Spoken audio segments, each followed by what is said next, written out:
ધોરાજી નગરપાલિકામાં રોજમદાર સફાઈ કામદારોની કાયમી રોજમદાર તરીકે રાખવા આવેદનપત્ર પાઠવવામાં આવ્યું। સ્ટોરી રિપોર્ટ બાય કૌશલ સોલંકી। તારીખ 24/3 રોજ ધોરાજી નગરપાલિકામાં આવેદનપત્ર દેવા આવ્યા છે। આવેદનપત્ર દેવાનો મુખ્ય હેતુ અમારો એ છે કે આજે ધોરાજીની વસ્તી અને વિસ્તારને ધ્યાન રાખતા ધોરાજીમાં સફાઈ કામદારોની ખૂબ જ ઓછી સંખ્યામાં છે, જેના લીધે ધોરાજીમાં ગંદકીના સામ્રાજ્ય જામી ગયા છે।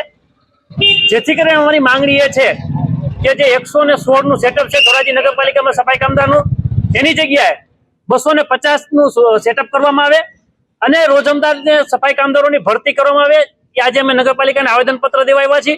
તારીખ 10/4/2025 સુધીમાં અમારી આ માંગણી જો પૂરી કરવામાં નહીં આવે તો તારીખ 11 થી અમે અનશન ઉપર ઉતરવાના છીએ, પ્રતિક ઉપર ઉતરવાના છીએ।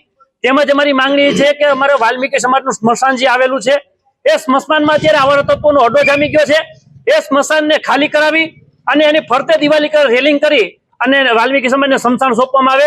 અવારનવાર રજૂઆત નગરપાલિકામાં કરવા છતાં સફાઈ કામદારોની ભરતી કરવામાં નથી આવતી, તેમજ જે રોજમદારો છે તેની સંખ્યા વધારવામાં નથી આવતી, જેના લીધે ધોરાજી પ્રજા ગંદકી માટે ખૂબ જ પીલાઈ રહી છે।